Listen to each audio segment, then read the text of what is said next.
Selamat pagi anak-anak ibu semuanya kelas 10 akuntansi. Gimana kabarnya hari ini anak-anak ibu? Mudah-mudahan kita masih dalam keadaan sehat ya.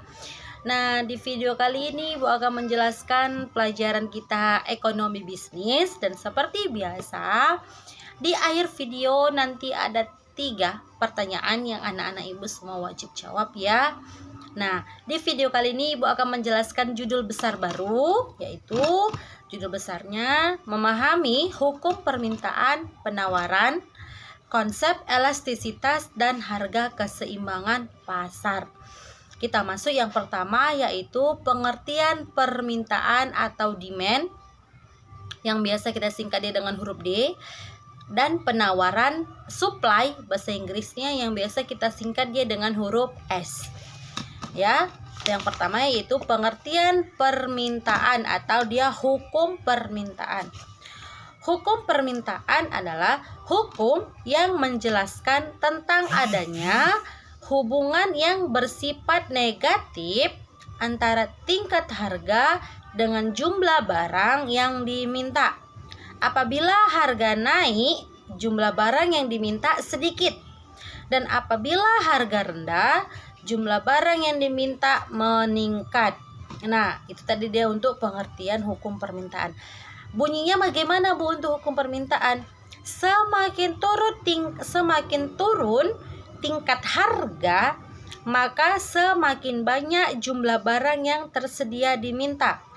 Dan sebaliknya, semakin naik tingkat harga, semakin sedikit jumlah barang tersedia untuk diminta.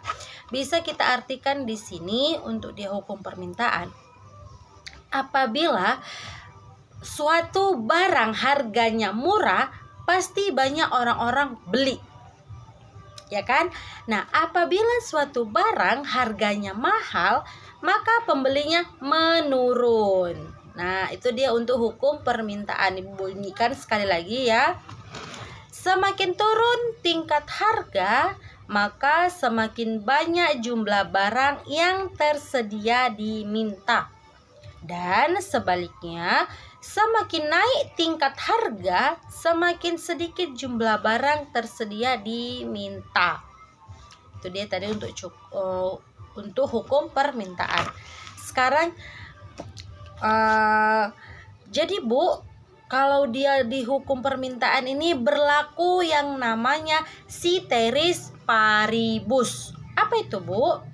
Jika harga semakin murah, maka permintaan atau pembeli akan semakin banyak.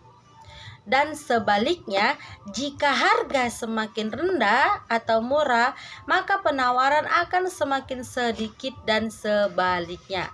Maka apabila dia dihukum permintaan, berlakulah dianya ceteris paribus.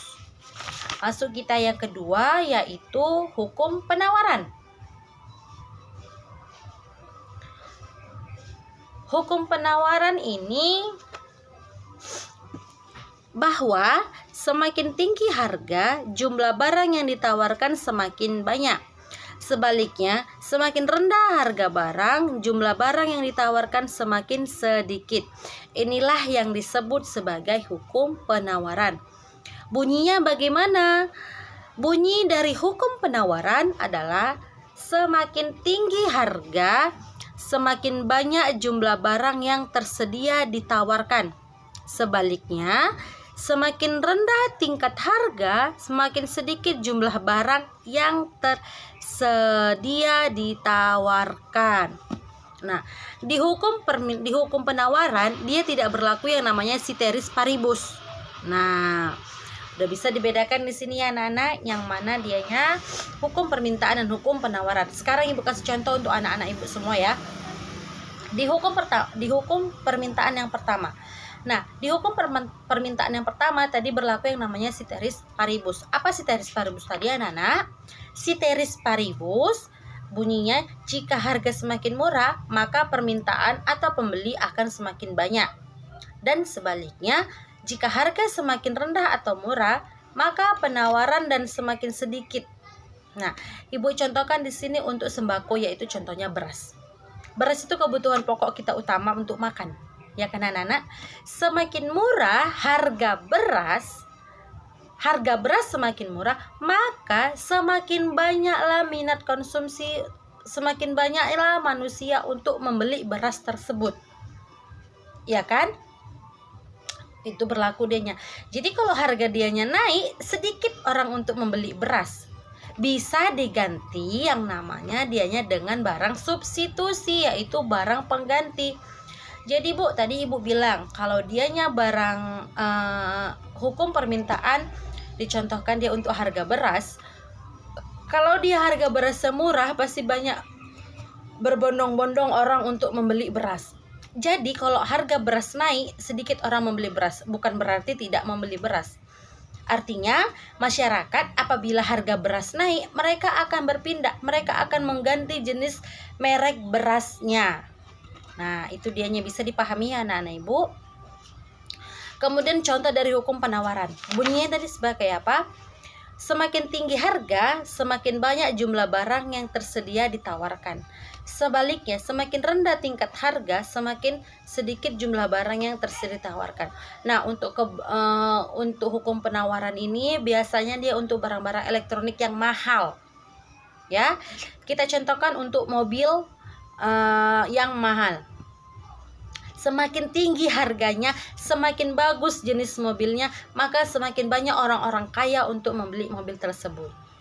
Nah, apabila dia semakin rendah harganya, kualitasnya semakin rendah, orang kaya nggak akan mau beli mobil. Karena mereka berpatokan kepada kualitas mobil tersebut. Makanya dianya untuk di hukum penawaran tidak termasuk yang namanya ceteris paribus. Nah, anak-anak Ibu, sampai di sini video Ibu untuk materi kita. Di sini cukup singkat materinya, hanya membahas untuk hukum penawaran dan permintaan. Nah, pertanyaannya anak-anak Ibu, coba anak-anak Ibu yang pertama tuliskan pengertian dari hukum permintaan. Yang kedua, tuliskan bunyi hukum penawaran.